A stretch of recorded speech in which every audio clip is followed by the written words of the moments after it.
নারীদেরকে বিশ্বনবী কাচের গ্লাসের সাথে তুলনা করেছেন। কাচের গ্লাস আস্তে ধরতে হয়, আস্তে রাখতে হয় না জোরে রাখতে হয়? জোরে রাখলে কি হয়? ভেঙে যাবে। স্ত্রীকে ভালোবাসবেন, স্ত্রীর সৌন্দর্যের প্রশংসা করবেন। এখানে এত আওয়াজ কিসের? সবাই মাইকম্যান হলে সমস্যা হবে, ওরে করতে দেন, তুমি ঠিক করে দাও সাউন্ডটা, কোনো আওয়াজ হবে না। পিন ড্রপ সাইলেন্ট, আওয়াজ হলে আমি বক্তব্য করি না। পিন ড্রপ সাইলেন্ট, পিন পতন নীরবতা। নারীদের পেটটা খনি, গ্যাসের খনি, তেলের খনি, স্বর্ণের খনি, চিনেন? এরকম খনি। এই নারীকে যদি ইসলাম শিখান, কোরআন শিখান, এই নারীদের পেট থেকে বড় বড় আল্লামা বেরোবে, মুফাসসিরে কোরআন বেরোবে, হাফেজে কোরআন বেরোবে, মশিউর রহমানের মতো শিল্পী বেরোবে। আর যদি হেজাব না পড়ান, জি বাংলা স্টার জলসা দেখতে দেন, এদের পেট থেকে বেরোবে ডাকাত, টেন্ডারবাজ, চাঁদাবাজ, গাঞ্জার টাকা না পেলে যে বেয়াদব গুলো লাথি মেরে মায়ের ঘর থেকে বের করে দেয়, এরকম বেয়াদব। এজন্য নারীদেরকে যত্ন নিতে হবে। ঘরের শান্তি, ভালোবাসার মূল উৎস হচ্ছে হাজবেন্ড ওয়াইফের মধ্যে গুড রিলেশনশিপ। কিভাবে বাড়াবেন? টিপস কি? টিপস হচ্ছে আগে সালাম দিবেন। আজকে মাহফিল থেকে যেই কি করবেন? আগে সালাম দিবেন। পারবেন না? ইনশাআল্লাহর আওয়াজ কমে গেছে। আই কিল্লাই দিম, হেতি নারে দিব। আরে সে তো আপনারে দিবে, আপনি কয়েকদিন দেন না, তারপরে লজ্জায় পড়ে তিনিও দিবেন। মা আয়েশা বলেন, আমি এত বছর বিশ্বনবীর সংসার করলাম, একদিনও আমি বিশ্বনবীকে আগে সালাম দিতে পারি নাই। আমি প্ল্যান করে বসে থাকতাম আজকে আগে সালাম দিব, কিন্তু বিশ্বনবী দরজায় ঢোকার অনেক বাইরে থাকতেই পড়তেন আসসালামু আলাইকুম ইয়া আহলাল বাইত, ঘরে যারা আছে সবার প্রতি আল্লাহর সালাম। এজন্য ভালোবাসা বাড়ানোর টিপস হচ্ছে সালাম দিবেন। কি দিবেন? একে অপরের প্রশংসা করবেন। আপনার স্ত্রী আপনার জন্য সাজুগুজু করে, লিপস্টিক দেয়, কিন্তু একদিন আপনি তারে বলেন না তুমি সুন্দরী। অন্য কেউ যদি বলে ভাবি আপনি সুন্দরী, ভেজাল লাগবে না?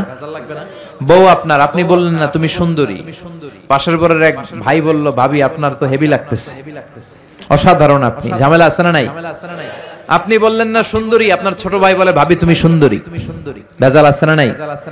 এজন্য তাদেরকে ভালোবাসবেন, বলবেন তুমি সুন্দরী, তুমি সুস্নিগ্ধা, তুমি রূপবতী, তুমি গুণবতী, তুমি সুহাসিনী, তুমি সুকেশিনী, তুমি সুভাসিনী, তুমি অসূর্যম পশ্যা, মেঘ কালো কেশ, কাজল কালো চুল, হরিণের মতো ডাগর ডাগর দুটি তোমার চোখ। বলবেন না? পোলাপাইনরা কয় ইনশাআল্লাহ, বিয়েই করে না এখনই কয় ইনশাআল্লাহ। তো স্ত্রীর প্রশংসা করবেন। আর আমার মাইকের আওয়াজ যেই বোনদের মায়েদের কানে যায়, আপনারাও নাশুকরি করবেন না, আপনার হাজবেন্ডের ক্যাপাসিটি অনুযায়ী সন্তুষ্ট থাকবেন, ঠিক কিনা? দুই কারণে নারীরা জাহান্নামী হবে বেশি। এক, নারীরা একে অপরকে লানত দেয়। দুই, তারা স্বামীর নাশুকরি করে। আমার মায়েরা, বোনেরা, হাজবেন্ডের উপর প্রেসার ক্রিয়েট করবেন না। অধিকাংশ হাজবেন্ড মারা যায় স্ত্রীর প্রেসারে, হার্ট অ্যাটাক করে, ঠিক কিনা? ওই সব ভুক্তভোগী কয় ঠিক। আল্লাহ ফ্যামিলি গুলার জান্নাতের টুকরা বানায় দাও। স্ত্রীর প্রশংসা করতে রাজি আছেন তো? এক লোক ওয়াজে শুনেছে স্ত্রীর প্রশংসা করা দরকার, আগে সালাম দেওয়া দরকার। মাহফিল শেষে বাড়িতে যে রাত বাজে 12টা, স্ত্রী দরজা খুলে দিছে, আগে আগে সালাম দিচ্ছে আসসালামু আলাইকুম। স্ত্রী কয় ঘটনা কি? 20 বছর সংসার করলাম, একদিনও সালাম দেন, আজকে হইলো কি? যাই হোক, ওয়ালাইকুম আসসালাম বলে স্বামীকে ঘরে ঢুকাইছে। তো ডাইনিং টেবিলে খেতে বসেছে, স্ত্রী খাবার বেড়ে দেয়, স্বামী খায় আর মিটি মিটি হাসে। স্ত্রী তো রেগে গেছে, রাত বাজে 12টা, মিটি মিটি হাসো কেন? মিটি মিটি হাসেন না আবার একা একা, ওনারা নিয়েই হাসবেন। হাসলে হাসো কেন? বলে হাসি কারণ আজকে তোমার রান্নাটা এত মজা হয়েছে না, আমার জীবনে এত মজার রান্না আমি খাই নাই। রান্না মজা হয়েছে শুনে স্ত্রী তো তেলে বেগুনে জ্বলে উঠছে। কি রান্না মজা হয়েছে মানে? বিগত 20 বছর ধরে তোমার রান্না করে খাওয়াই, একদিনও কইলা না মজা হয়েছে। আর আজকে পাশের ঘরের ভাবি একটু গরুর গোশতের তরকারি পাঠাইছিল, ওই তরকারি দিয়ে তোমারে খাবার দিছি, রান্না বান্নার করি নাই। ওই বেডির রান্না তোমার এত ভালো লাগছে, খাও জন্মের খাও, আর আনন্দম না।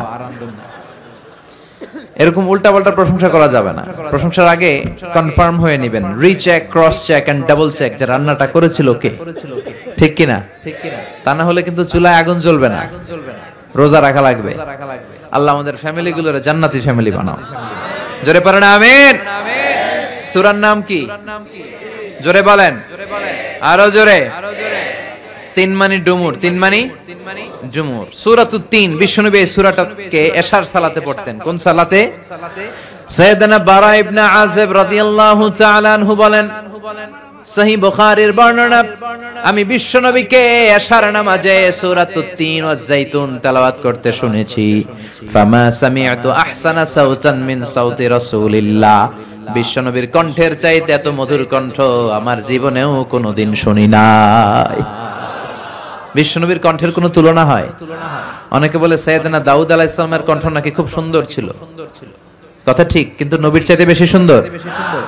দাউদ নবী আকাবা উপসাগরের পাশে যখন তেলাওয়াত করত, সাগরের মাছ সাগর রেখে দিয়ে ডাঙ্গায় চলে যেত, বনের পশু বন ছেড়ে বাইরে আসতো, আকাশের পাখি আকাশ ছেড়ে নিচে নামতো। সুরের ঝংকার ছিল এত বেশি, কিন্তু বিশ্বনবীর গলায় সুরের ঝংকার ছিল আরো বেশি। ঠিক কি না? আবু জাহেল, উতবা, শাইবা সব পাগল হয়ে যেত। বিশ্বনবীর বিরোধী দলের নেতা, তারপরও বিশ্বনবীর কণ্ঠের তেলাওয়াত শোনার জন্য পাগল হয়ে যায়। সুবহানাল্লাহ পড়েন। বিশ্বনবীর কণ্ঠে এই সুর ঢেলে দিয়েছে কে? আবু জাহেল দেখলো যে যারাই বিশ্বনবীর কণ্ঠের তেলাওয়াত শুনে তারাই কালিমা পড়ে মুসলমান হয়ে যায়। আবু জাহেল ঘোষণা দিল, আবু জাহেল হচ্ছে মক্কার প্রেসিডেন্ট, মক্কা শহরের ঘোষণা দিল, খবরদার কেউ মুহাম্মাদের কণ্ঠের তেলাওয়াত শুনতে যেতে পারবে। তার কর্মীদেরকে সে পাঠিয়ে দিল, যাও সামনে হজের মৌসুম, হজ করার জন্য যে সমস্ত হাজিরা আসবে মক্কার প্রতিটি ঢোকার গেটে দাঁড়িয়ে দাঁড়িয়ে বলবা, আমাদের শহরে নতুন এক পাগল এসেছে, নাম মুহাম্মদ। যারাই তার কণ্ঠের তেলাওয়াত শুনে তারাই পাগল হয়ে যায়। নাউজুবিল্লাহ পড়েন। হজ করতে আসছো, খেজুর খাও, জমজমের পানি খাও, নামাজ পড়ো, মুহাম্মদের কাছে যেও না। যতগুলো হাজি এসেছিল কেউ বিশ্বনবীর নাম জানতো না, কর্মীদের কাছে প্রথম শুনলো। আর মানুষের একটা অভ্যাস হচ্ছে, আল ইনসানু হারিসুন আলা মা মুনিআ, মানুষের যেটা করতে নিষেধ করা হয় বেশি ওইটা মানুষ করে বেশি। সবাই তাদেরকে বলে দিল, খবরদার নতুন এক পাগল আসছে, মুহাম্মদ যায়ও না। হাজিরা মনে মনে কে ওদিকে আগে যাবো। ঠিক কিনা? তা আবু জাহেল লুকিয়ে লুকিয়ে বিশ্বনবীর কণ্ঠে তেলাওয়াত শুনতো। রাত্রিবেলা বিশ্বনবীর অভ্যেস ছিল সারাদিন যে আয়াতগুলো নাজিল হয়েছে রাত্রিবেলা বিশ্বনবী রিভাইজ করতেন। আর আবু জাহেল, উতবা, শাইবা এগুলো শুনতো বিশ্বনবীর ঘরের চারদিকে দাঁড়িয়ে লুকিয়ে।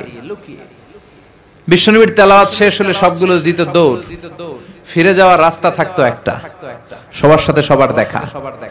একদিন সবার সাথে সবার দেখা হলো। আবু জাহেল বলে, কিরে তোরা আসলি কেন? সবাইকে আবু জাহেল, তুই আইলি কেন? একে অপরকে দোষ দেয়। আবু জাহেল বলে, যাই হইছে হইছে, সবাই যেহেতু অপরাধ করেছি, চল কালকে থেকে আর কেউ আসবো না।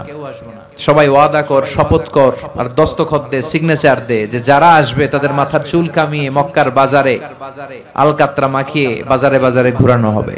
সাইন দে সবাইকে। আবু জাহেল, তুই নেতা, তুই আগে দে।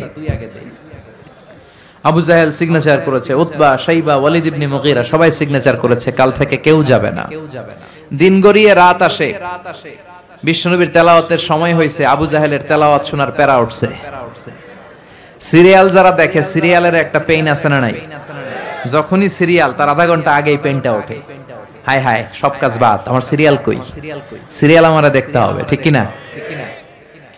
তো আবু জাহেল টসিং এন্ড টার্নিং, এপাশ ওপাশ করে, আর মনে মনে কয়, হায় হায় মুহাম্মদ তো শুরু করে দেবে একটু আগে, একটু পরেই শুরু হয়ে যাবে আমার সিরিয়াল।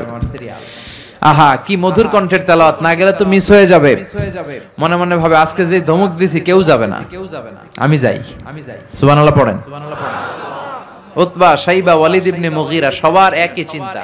আবু জাহেল আজকে যেই ভাষণ দিছে কেউ যাবে না, আমি কেন যাব না, আমি যাই। এই ভেবে সব যে হাজির। চার দিক দিয়ে সবাই বৈশা বৈশা বিশ্বনবীর তেলাওয়াত শুনতে শুরু করছে।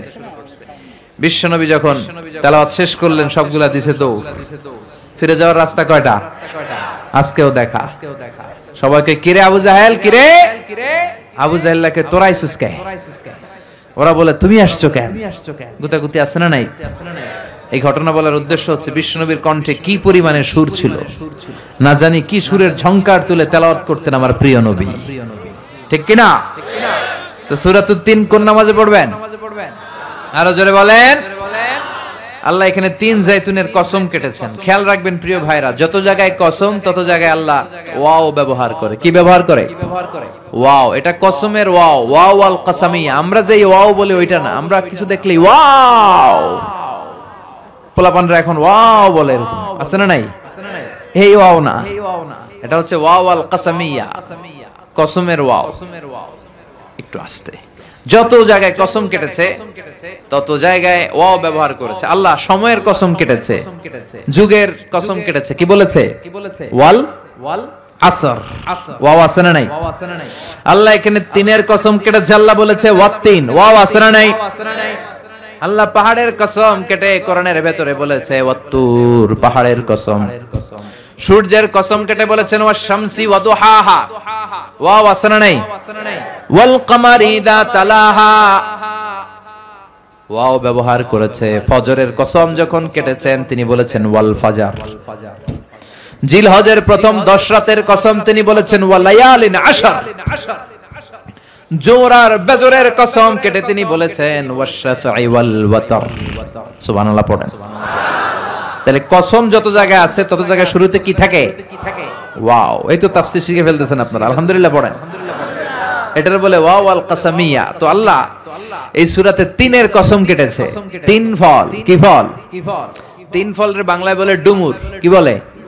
ডুমুর খেয়েছেন আপনারা? খান নাই? খেয়েছেন। আরবিতে বলে তিন, ইংরেজিতে বলে ফিগ, বাংলায় বলে ডুমুর। আগে ছোটবেলা শুনতাম মানুষ বলতো যে ডুমুর খেলে নাকি মানুষ পাগল হয়ে যায়। গাজীপুরে আপনারা বলতেন নাকি? অনেক জায়গায় এটা বলে। এগুলো অনেক ভুয়ামি কথা বাংলাদেশে আছে। ছোটবেলা শুনতাম বলতো যে পরীক্ষার দিন সকালে ডিম খেয়ে গেলে পরীক্ষায় ডিম পাওয়া যায়। ভুয়া কথা। আমি আজীবন ডিম খেয়ে পরীক্ষায় গেছি আর সব পরীক্ষায় ফার্স্ট। কোনদিন তো আমি লাড্ডু গুড্ডু হই নাই। ভুয়া কথা না? যখন ছোট বাচ্চাদের বলবেন যে ডিম খেলে কিছু হয় না, সুবহানাল্লাহ পড়েন। এরপরে অনেক জায়গায় বলে যে জট কলা, মানে জোড়া কলা আছে না, কলা দুইটা একসাথে লেগে থাকে। অনেকে বলে যে জোড়া কলা খাইলে নাকি জোড়া বাচ্চা হয়, মানে একসাথে দুইটা হয়। আমি কই হইলে ভালো, দুইবারের কষ্ট একবারে সারলো। ঠিক কি না?